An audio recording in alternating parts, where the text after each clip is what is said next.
Harewood has always been a community that stood together, and I think we need to do that today. So here we are, our chance to share our stories, our chance to get our facts straight, kind of decide what direction we want to go. We're not against the 7-10 Club, or I'm personally not. I think they do good service. Obviously they've existed for a long time.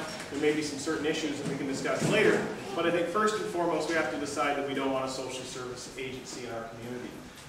What's got me interested in why I'm here is because I was told about the rezoning and that opened up a whole can of worms. Now I'm at the point, like this is what I'm, getting at. Is there any way we can do the food thing without the other thing? No. If it's rezoned, then it has that social service rezoning and they can do anything they want without notifying us afterwards, right? I checked into the zoning, you can't do a needle exchange and you can't have overnight stays.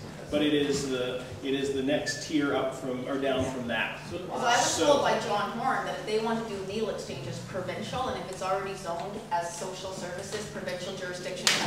The perception in the paper is, well, we just have to do a little bit of upgrade to the kitchen. So does that mean that we're paying for that before they've looked at, are there other social service buildings that have that zoning, that have those upgrades available? We have to give the city some kind of possible solutions. There are buildings that are suitable for this. Right. 355 Nickel, I think, got rezoned. That's right. P2s. And I've heard that there's something on Prideaux that has a social service designation that they could go into. There's lots of other places to go, and I think it's really key that we focus that this is a residential area. As far as the zoning aspect, that's all great and to stop the zoning, but isn't there a more, there's more a bigger issue here than just zoning. We've gone after the 7-Eleven down the street here numerous times for the garbage and the filth that's laying around. And their attitude was, well, it's Harewood. The mayor of our town did not know that this neighborhood has the lovely name of Scarewood attached to it. He was oblivious to this.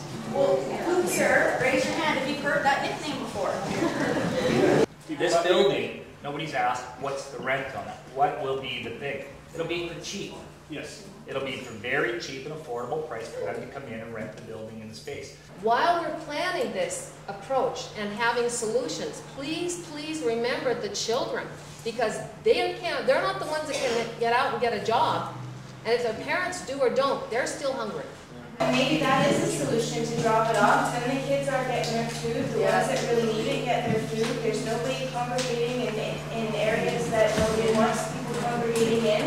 And it's still solving the situation of getting people food. We agree that there are people who need help, legitimately ones who are working and still can't make it, whatever. What is our solution except for not in my backyard? What's really wrong with saying not in our backyard? I moved here as a single woman and bought a bloody house myself, and ever since I've been here I've been fighting these crack houses and watching my tax dollars getting paid to feed the guys on the street. You have a link to on your blog actually kind of shows that the neighborhood of this fire hall only provides about 22% of the clients of the 710 Club. So the other, whatever it is, 78% are not from this neighborhood, and they would be coming here to have breakfast.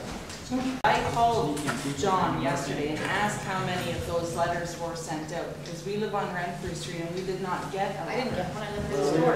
Only 390 letters were mailed out to citizens of Harewood. So you better have the courage of the convictions with the RV. And we have that experience of protesting. We're probably the highest profile group of people protesting. I wanted to know what would make this beneficial for me is, what else can I do? And if we can get that out, like, okay, we can write, we can show up en masse to the meeting on the 12th. I know that's important. Any other ideas? What I want to take action. What I feel in this neighborhood is I was sitting on my back porch a few nights ago saying, oh my God, Harewood is Nanaimo's best kept secret. Because